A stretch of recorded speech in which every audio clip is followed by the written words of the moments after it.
Since June of 2021, Apple has been promoting their greatest headphone technology, Spatial Audio. And if you're a songwriter, artist, or producer that is releasing music on Apple Music, you might want to stick around for this one. Let's get started. Alright, time to get down to business. Rumor has it that Apple has been pushing a bigger influence towards artists to release music in spatial audio, or in better known terms, Dolby Atmos. Yeah, you either love it or you hate it, but either way, this may be a big turning point on how music is distributed and consumed. And it has been changing since the release of spatial audio. According to 9to5Mac, the number of songs that are available in spatial audio has increased by 5,000% since 2021. And this does not surprise me. Most, if not all, popular Class A artists have some kind of new music or even some of their catalog remixed into Dolby Atmos since its release. You got Post Malone, Taylor Swift, Fall Out Boy, and even the 1975, but they aren't the only ones releasing their music in this way. Even our favorite legacy artists such as Michael Jackson, the Beatles, and Chic have remixed many of our favorite songs to accommodate for spatial audio.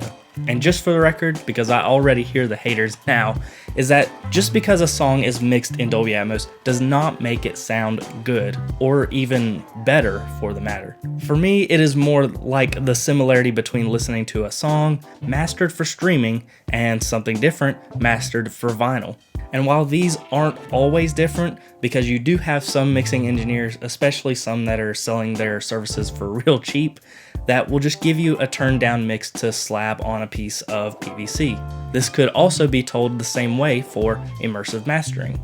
And we could go on for hours talking about why all these different formats even exist, but we'll go into more detail on that in another video. But what I do want to explain to you, at least here, is that you should consider getting your song either mixed in Atmos or have some kind of consideration or knowledge in this upcoming year going into 2024 and 2025. And for the first reason, you get a little bit of a pay raise.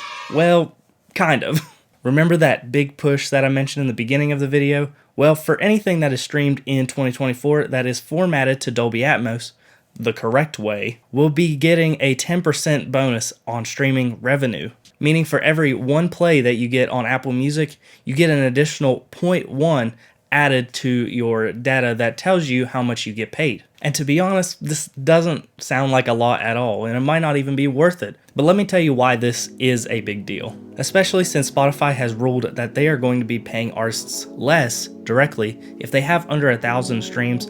This could make people think that Apple has the upper hand. But if I'm going to be completely honest, and in all reality, if you are an artist that is more worried about their stream count and relying on it for revenue, I think you might need to relook your priorities. And this is just my opinion, and I will definitely be going over why that is in a different video here soon. But anyways, let's actually focus on why Apple is probably doing this in the first place. They already have a format that works pretty well in binaural, and again, if it is done correctly, just like any other stereo mix should be, it can sound way more dynamic than other music currently out on the market. Which at the timing of this video, if you count Spotify in the picture, who doesn't actually have any kind of spatial capabilities, may put you ahead in terms of being able to promote your music in this extra format. Kind of like having the vinyl version of your songs, which some people will pay good money for. While headphones and AirPods are a fan favorite for the average consumer, Apple is attempting to get into the virtual reality market with their new Vision Pro headset. And while the price is pretty hefty for the current model, you have to realize what kind of immersive technology they are actually putting in this thing. It is supposed to be able to literally read the room you are in and, allegedly, acoustically tune to your surroundings with spatial audio. While I don't know exactly what this sounds like or what all of this means in terms of algorithm or what it's supposed to provide for the consumer, it does show how much effort they are putting behind this product to get it better acquainted for the average consumer, or for any consumer for that matter. And with all of this being said, especially if you are a small artist, this is probably something that is worth considering and looking into to promote your music. And no, I am not telling you that you have to go ahead and invest a ton of money into an Atmos studio or even pay anyone at all to get your song mixed in it. But from someone that has started from virtually nothing and is now going into a full-blown rig in the master bedroom of their house, I truly believe that this is the future of music. And one thing that has tremendously helped me get to where I'm at now, especially with my current job and just being able to afford all of this gear, is just knowing something about something. Like something that most people don't bring up in a normal conversation. I have met some super cool people that just happen to know other people that are involved in the world of Atmos, which has led me through a whole journey in itself, just learning about why people continue to mix in this format.